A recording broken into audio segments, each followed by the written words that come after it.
Sa iba pang balita, nagsanib puwersa ang dalawang higanteng kumpanya, ang Ayala at Pangilinan Group of Companies upang bigyan solusyon ang problema ng mga pila sa MRT at LRT.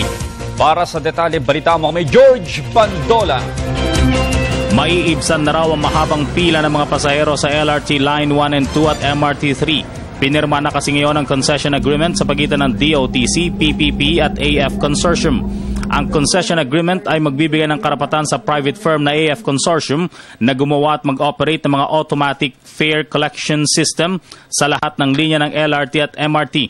Dumaan sa bidding ang 1.72 billion pesos AFCS, ang kauna-unahang public-private partnership project ng DOTC sa ilalim ng Administrasyong Aquino. We are driven by our commitment to pursue this project and the PPP program with a deep sense of dedication to do what is right along the path of transparent and credible due diligence.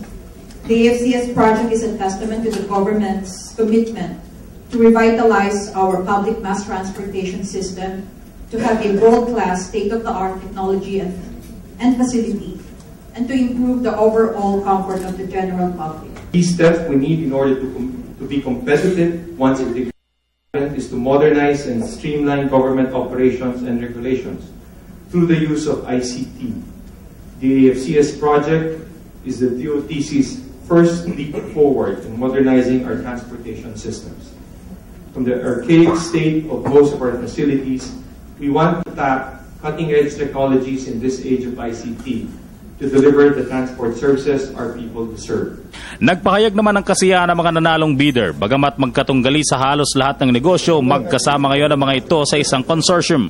I just want to assure the government through Secretary Bayad that the consortium, and we speak also from the Ayala Group, is seriously committed to modernizing the payment system of light rail and maybe a broader ecosystem for modernizing this payment requirements of the people and easing the burden of travel for millions of commuters on light rail.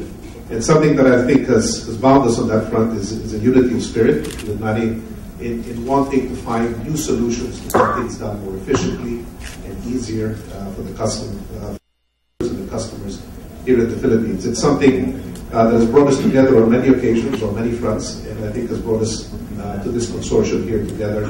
Sa darating na Hulyo, sisimula ng konstruksyon ng mga bagong AFCS, kailangan matapos sa susunod na Hulyo ng 2015, habang sa December ng 2015 magagamit na ito ng publiko. Para sa Telebisyon ng Bayan, George Bandola.